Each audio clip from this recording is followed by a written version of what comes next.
Shalom! Para você que chegou aqui hoje e não sabe quem é Jane Krieger, hoje vou falar um pouco sobre mim. Quero inaugurar com a minha história, as histórias de sucesso que eu estarei contando a partir de agora, em entrevistas semanais ou mensais, com convidados especiais que de alguma forma conheci ou ao longo da minha jornada ou durante a minha vida.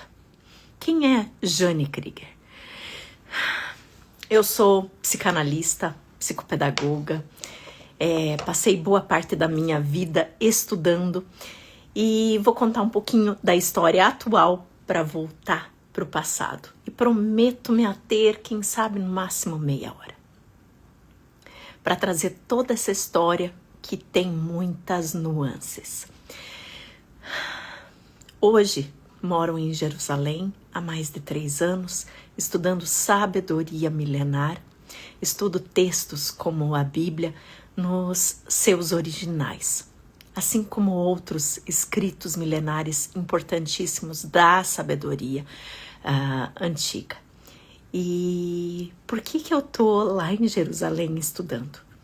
Antes de ter essa audácia e essa coragem para sair do país e de fato me instaurar lá 9 dias antes da guerra começar.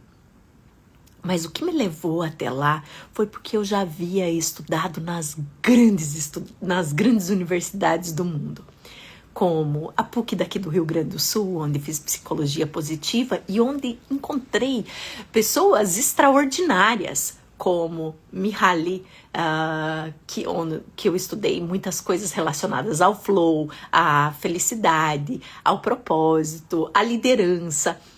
Isso me levou a outras pessoas, como o próprio Seligman, que foi meu professor, né, um dos fundadores da psicologia positiva. Acabei indo estudar com ele também na Universidade da Filadélfia, assim como Daniel Kogan, professor da Harvard, que inclusive foi o meu orientador no trabalho final. E nesse trabalho final, inclusive, eu escrevi um livro, uma obra para concluir o meu curso, que foi o Seja Bem-vinda, Querida Dor. Os fundamentos da psicanálise, com uma visão até mesmo da neurociência e neuropsicologia, sobre como a dor é importante para o desenvolvimento da nossa resiliência. E aí, estudando com essas grandes mentes em grandes universidades do mundo, como Yale, Oxford, Harvard, as PUCs do Brasil, de São Paulo, do Rio Grande do Sul, eu já tinha tido acesso às maiores experiências sobre o que é felicidade, o que determina uma pessoa ter uma vida longa e boa. Mas tudo que eu aprendia dentro das experiências nessas grandes universidades, com grandes autoridades, me levavam àquilo que eu já conhecia nos fundamentos bíblicos. Como, por exemplo, a gratidão, que nas últimas décadas se tornou muito conhecida. Mas a gratidão é um fundamento, por exemplo, dos Salmos. Os Salmos foram compostos há 3.000 anos atrás, quer dizer, faz parte da sabedoria milenar. O perdão. Eu tive uma matéria só sobre perdão na PUC, onde o meu professor foi o... Ai, meu Deus do céu. Agora esqueci o nome dele. Aquele filósofo careca que nós temos aqui no Brasil. Como é que é o nome dele? Me deem ajuda. Aquele bem careca, bem famoso, foi meu professor. Aqui, nem lembro o nome dele. Enfim, aquele grande filósofo, sabem? Daqui do Rio Grande do Sul mas ele também foi professor lá em São Paulo.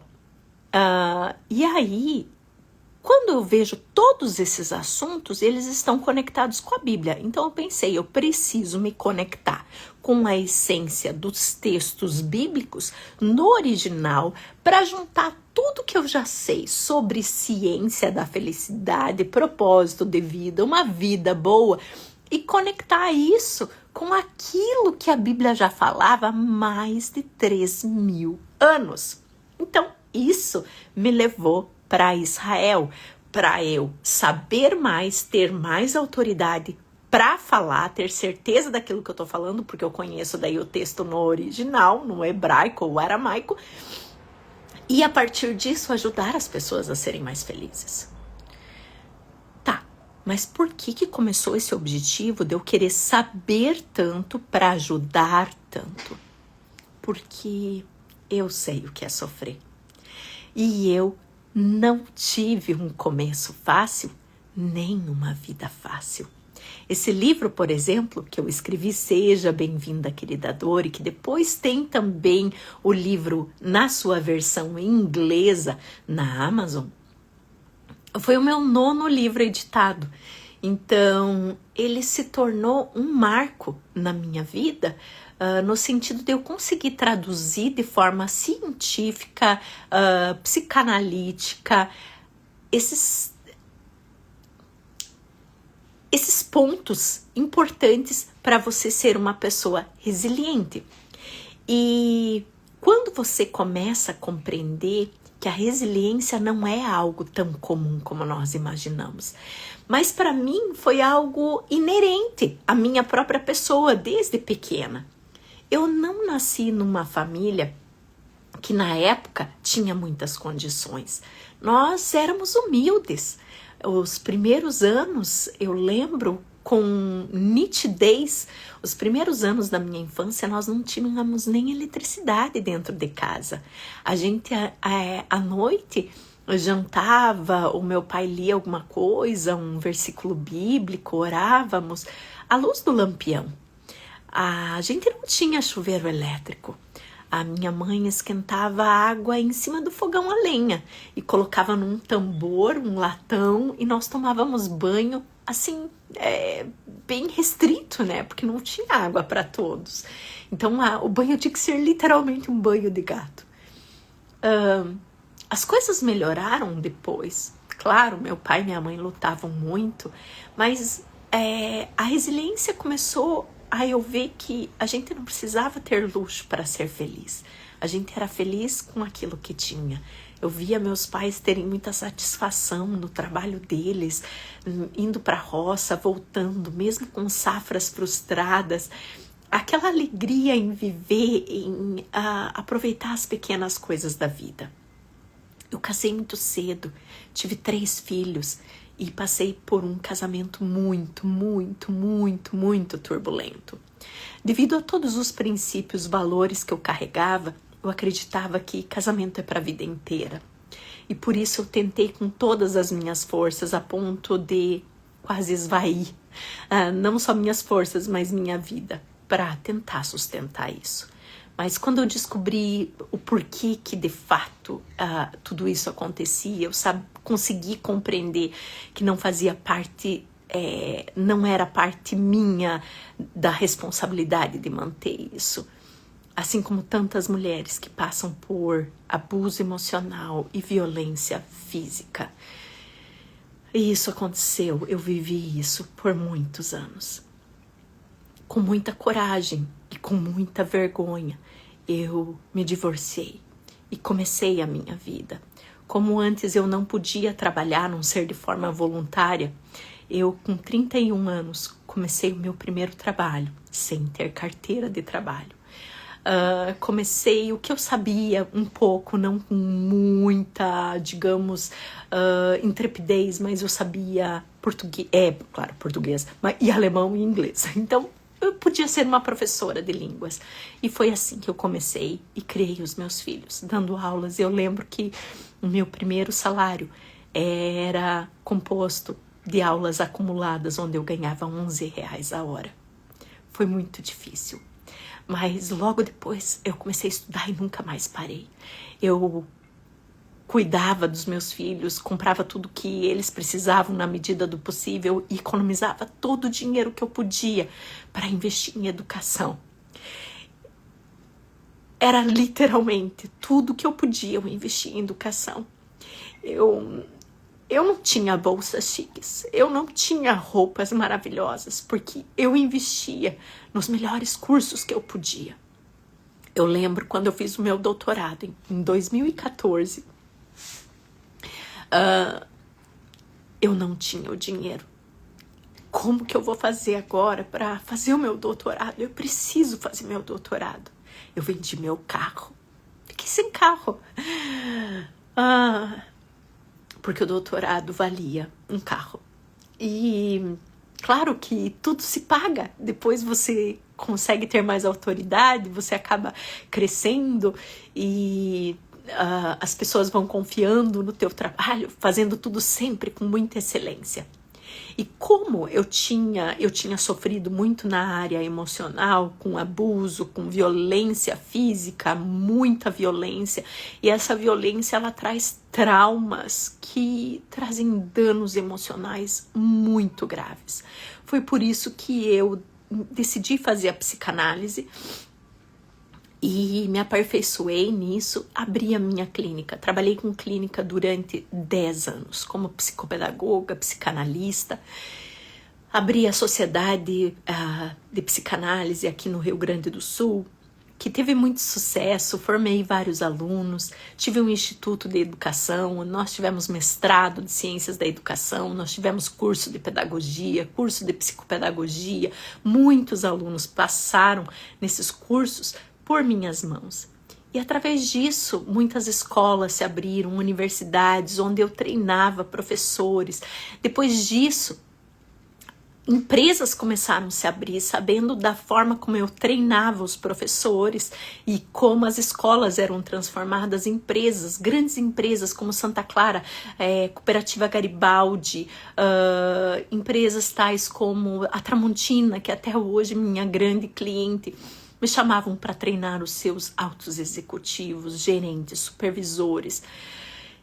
E assim foi a minha vida, mas ela não começou fácil. Teve tantos momentos que o sofrimento era tão grande que não tinha como traduzi-lo em palavras. Mas eu sabia. Alguém está perguntando se vai ficar gravado. Eu vou deixar gravado. Mas eu sabia que eu não tinha opção. Primeiro que eu tinha meus filhos pequenos, depois adolescentes. Segundo, quando a gente carrega uma missão, quando a gente conhece o valor da nossa alma, nós não temos outra alternativa a não ser vencer. Meu amor, se você nasceu, é porque você nasceu para vencer. E eu sabia disso, por mais que a vida fosse tão difícil.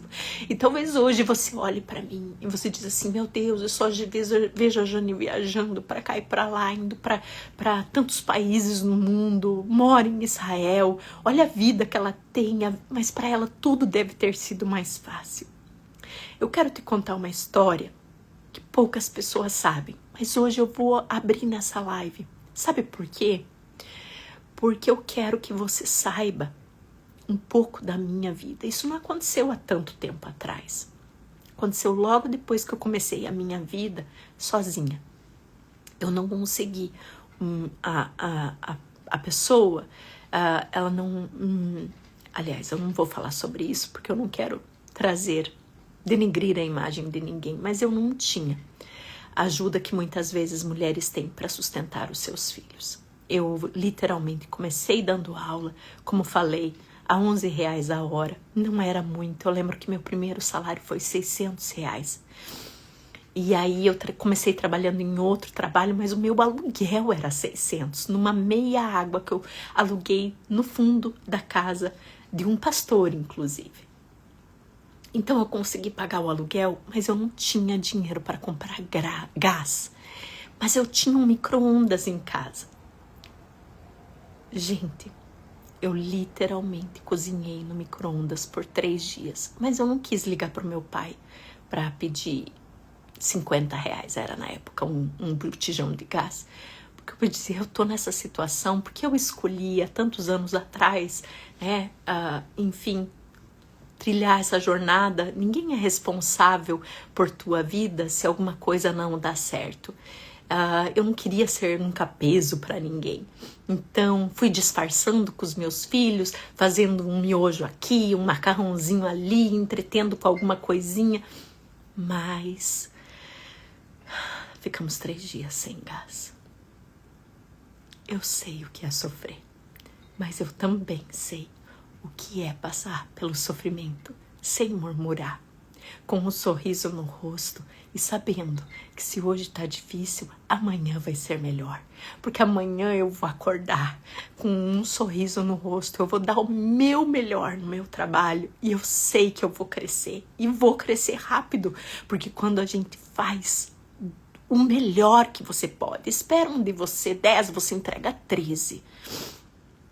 E esse foi um dos grandes segredos do meu sucesso. Quando eu comecei trabalhando numa escola como professora de inglês, em um mês eu já tinha crescido bastante lá dentro. Porque cada aula eu surpreendia os alunos, ou levava bolo, ou levava pipoca, estourava no meio dos intervalos. Alguém tinha dificuldade, eu já marcava aula extra, mesmo que eu não ganhasse. Eu fazia as pessoas se desenvolverem o melhor que podiam. Entenda.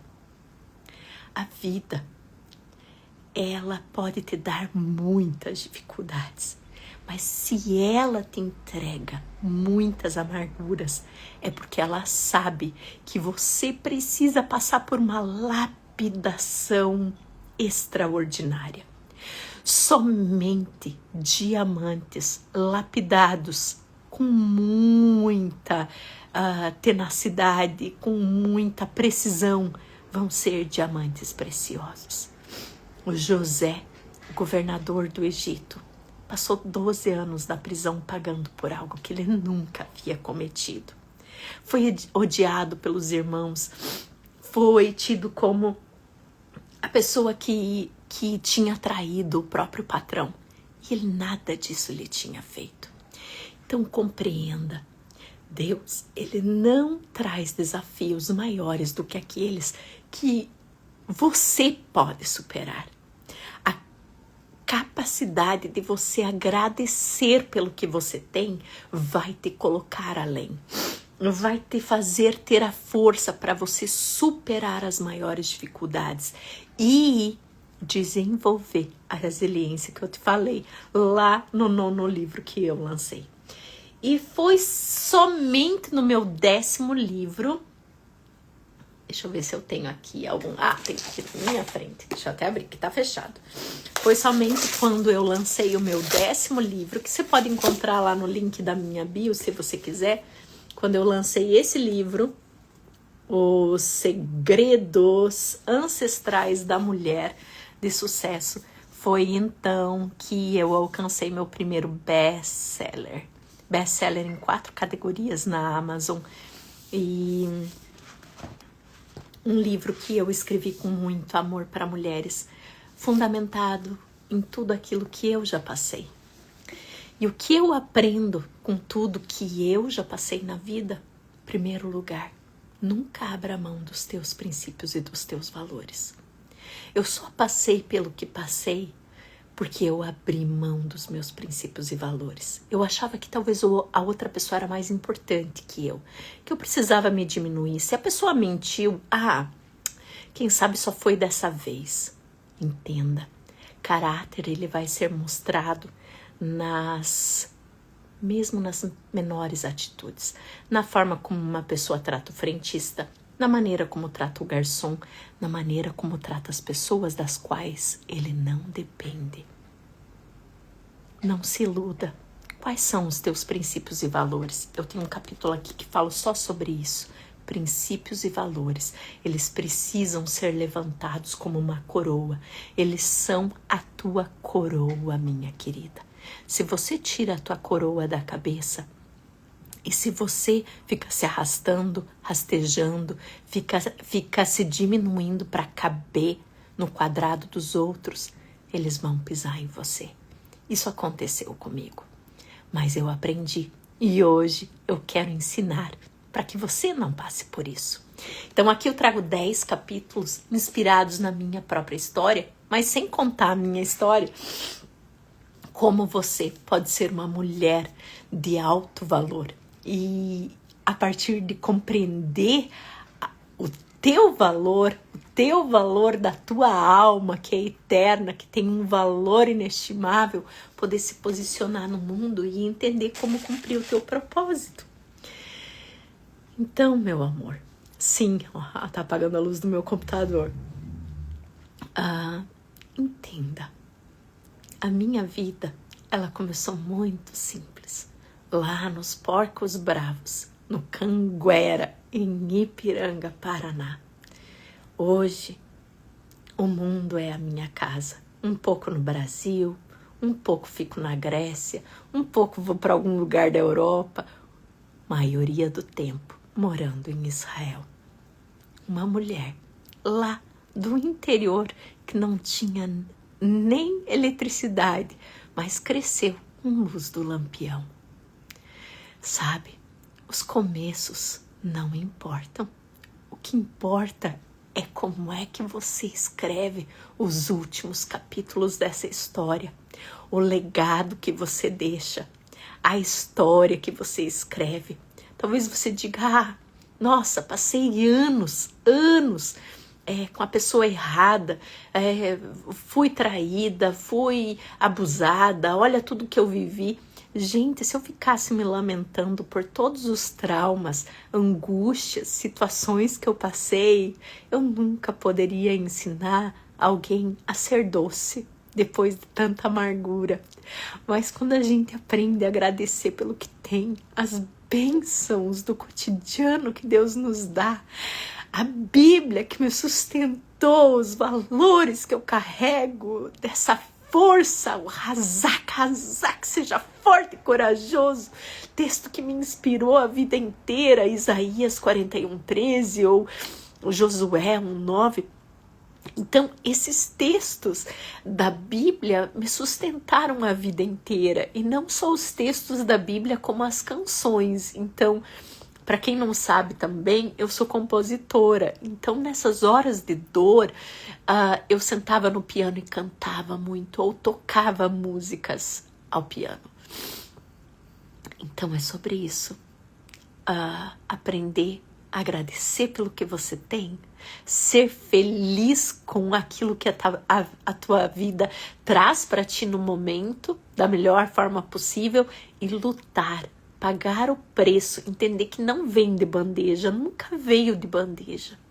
Eu agora estou adentrando um novo curso, que estou há mais de 1 ano e meio, passando por várias provas, por várias instâncias para conseguir chegar lá, que é um dos melhores, aliás, é o melhor curso nessa área que eu quero, na melhor universidade, numa das melhores universidades do mundo. E o preço que eu tenho pago para chegar lá tem sido muito grande. Mas eu sei, porque eu sei onde eu quero chegar no final. O que eu quero ainda escrever e por que eu preciso ter mais esse diploma para poder fazer algo que está no meu coração, que Deus pôs no meu coração. Então, meus amados, o que pulsa no teu coração? O que pulsa no teu coração? O que te move? Então, não importa o que a vida deu para você. Não importa. Ela te deu muita amargura. Transforme a amargura em doçura. Porque pessoas que se tornam amargas porque a vida foi dura para ela, são pessoas que a face mostra a dureza. A tua face, ela foi criada, Betselem Elohim, a imagem do Eterno, a imagem de Deus, diz Gênesis 1:27. Então, meu amor, se a vida tem dado para você injustiças, você faz o bem, te pagam com o mal, olhe para a vida de José. Olhe para a vida de Davi. Você acha que foi fácil Davi chegar no trono? Você sabe tudo que Davi passou? Não é à toa que Davi vive angustiado lá nos Salmos, orando, fugindo e se escondendo nas cavernas. Mas Deus honrou ele. Olha o legado que ele deixou. Quem vai comigo para Israel na imersão em agosto? Vai comigo estudar a vida de Davi. Nós vamos estudar um salmo inteiro em hebraico. Você vai voltar cantando um salmo inteiro em hebraico. E nós estaremos visitando o túmulo de Davi em Jerusalém. Gente, já imaginou se você visitar o túmulo de alguém que viveu há 3.000 anos atrás? é sobre isso. Então, meu amor, transforme, tenha a ousadia de transformar a tua dor em gratidão, em louvor, em serenidade, em sabedoria. E o Eterno vai te recompensar, porque não deixarás somente um legado, mas terás uma vida leve, porque a vida dá volta. A vida dá volta. Isso aprendi muito bem. Nunca se vingue, não seja vingativo. Perdoa, deixa passar, a vida dá volta. Então, essa mensagem prometi não me estender mais que 30 minutos. Acredito que aquilo que era essencial eu falei. Que o Eterno te abençoe. Se for necessário, quando estiver triste, quando estiver pensando em desistir, escuta essa história. E lembra, tudo vale a pena. Como já dizia nosso querido Mário Quintana, tudo vale a pena quando a nossa alma não é pequena. Beijo na alma, shalom, shalom. Vejo vocês nas próximas histórias de sucesso. Estarei sempre anunciando, além de que, lembrem-se, toda quinta-feira à noite, espero vocês os códigos secretos de Israel. E na segunda-feira de manhã, 7 horas da manhã, a nossa mensagem da semana com a Parashá, o texto da semana da Torá. Tá bom? Beijo no coração, muito obrigada pela presença de vocês aqui. Vou deixar gravada, deixa no final, nos comentários da live gravada, o que você gostou em ouvir a minha história, de que forma que ela te inspirou. Compartilha com o máximo de pessoas que você puder, mulheres divorciadas, mulheres que passaram por abuso emocional, violência física, que elas possam se inspirar. E se você precisa saber se você está num relacionamento abusivo, vai no YouTube e procura abuso emocional Jane Krieger, e você vai encontrar um vídeo que eu fiz após um paciente que eu estava atendendo, e ali eu resolvi começar a falar sobre abuso emocional. Um vídeo que até viralizou no YouTube. Você vai encontrar e você vai poder ali identificar se você está num relacionamento abusivo ou não. E no meu livro, eu tenho um livro que vai falar sobre como você se livrar do abuso emocional. Tá lá na Amazon, tá bom? Beijo no coração. Beijo na alma. Shalom.